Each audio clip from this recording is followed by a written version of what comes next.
Good morning from Boston. It's just about 8 o'clock here in the morning, and good evening to you in Jakarta.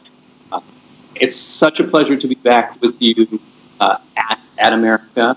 I participated in an event last year, and I'd like to thank the folks at the Embassy and at America and the folks at Worldwide Graphic Designers. So, as part of today's event, I wanted to give you a tool that you can use for your work in the classroom, your work in design competitions, and your work in the design field. So this is a presentation process that I use with my students. I've used this with students in design programs. I've used this with students in architecture programs, students who are majors, students who are non-majors, undergrad students, and graduate students. And it's proved to be pretty successful. So this is a 5-step presentation process that we use at Suffolk University for presentations throughout the semester that our students do for their projects, and at the end of term, especially in the graduate program, where they have more of a dissertation type process. So if I could have the next slide, please. So a successful presentation begins with preparation. So you know the software, you know how to craft beautiful graphic design, but how is it that you're going to talk about this work? So you need to take time to practice, you need to take time to gather your materials, and you need to plan to allow for multiple sessions where you're practicing. I recommend my students that they record presentations and that they do practice presentations in front of their peers so that they're used to working in front of an audience. It's one of these situations where most of us are comfortable talking to peer-to-peer or talking to an instructor, but when it comes to talking to a large group about our work, we can often get really nervous and not know exactly what to say. So practice is one of these situations, as the old adage says, it really does make perfect in this situation. Can we go to the next slide, please? So step 1 is the introduction. This is the step that most students, because of their nerves, miss. It's super important that you introduce yourself and you introduce what you're going to talk about and not just jump right into your presentation. So take a moment, take a deep breath, introduce yourself to the audience. And I recommend that students begin with a brief story or an anecdote or some fact from what it is that they're going to present so that they have an entry point to the presentation. This is critical because this allows the audience to sit up and take notice and become engaged. You really want to, in those first few moments of presentation, to make sure that you are engaging an audience and that you're connecting with them. That's critical to keep them throughout the presentation so they're not bored and they're not picking up their phone and distracted. So you need to engage immediately. So introduce yourself, introduce your topic, and then present a very short anecdote or some fact from your presentation to spark interest. Can I have the next slide, please? Step 2 is to present your objective. You need to state the purpose of your presentation. You want to highlight the importance of your topic, not only for yourself, but for your audience. Again, any way that you can keep the audience engaged and involved is very important. Give them a reason to stay and give you their undivided attention. This is super important with clients. I also want to mention that we certainly in the design field have a whole vocabulary, a whole set of jargon. It's important to know your audience. If your audience is not a design audience, you want to make sure that you're speaking to them in language, using words and phrases that are tangible and understandable to them. So never try to speak above the heads of your audience. You want to make sure that you're connected. I try to keep presentations conversational so that it's a matter of everybody is at ease. I really want people to be comfortable in situations where I'm speaking. So in classrooms, I work to maintain an atmosphere of comfort. In presentations with clients, I do the same thing.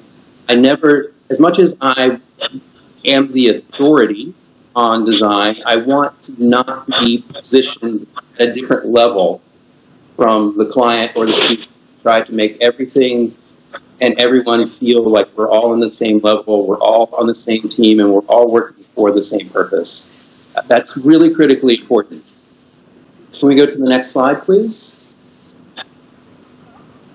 So you need to manage your messaging. You want to make sure that your topic is broken down into easily understandable, easily digestible, rational path of logic for the listeners.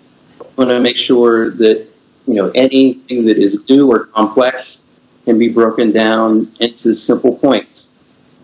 So I wanted to point out to you that when I was working with architecture students, it was really important for me to give them a process, because everything in architecture involves processes.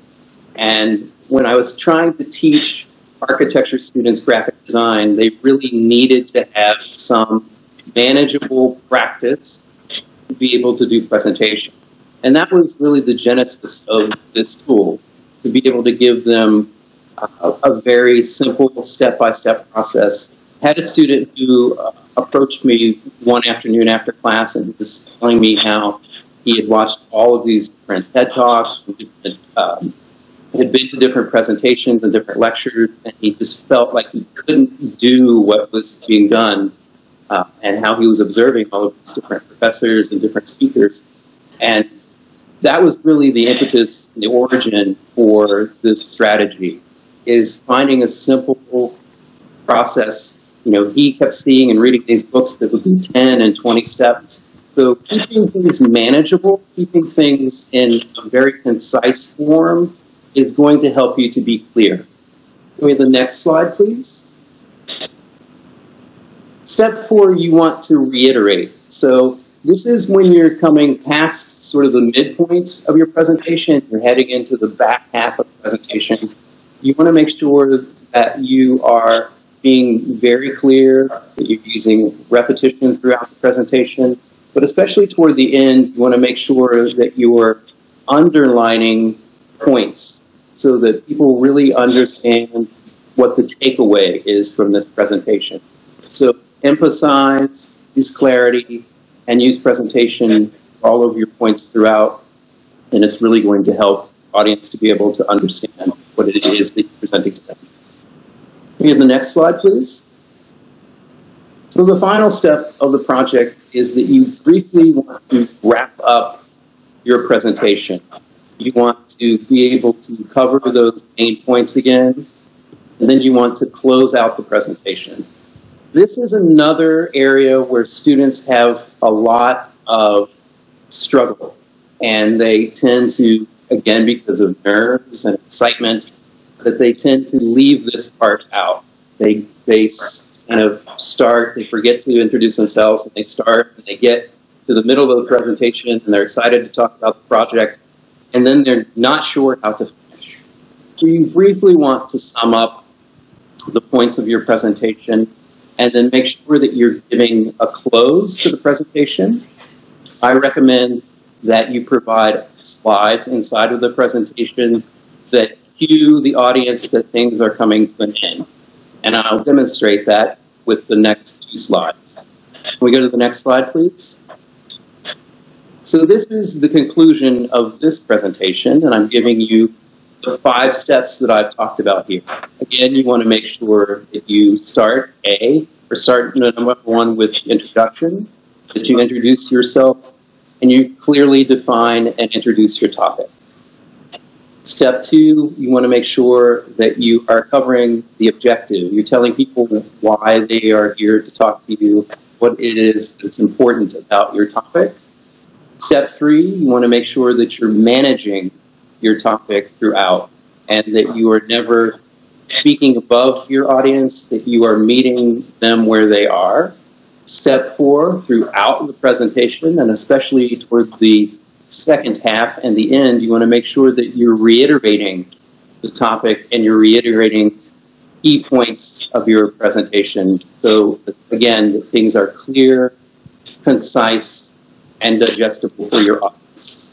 And step five, make sure that you have a conclusion.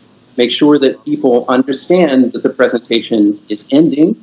Make sure that you're not just finishing and saying, I'm done.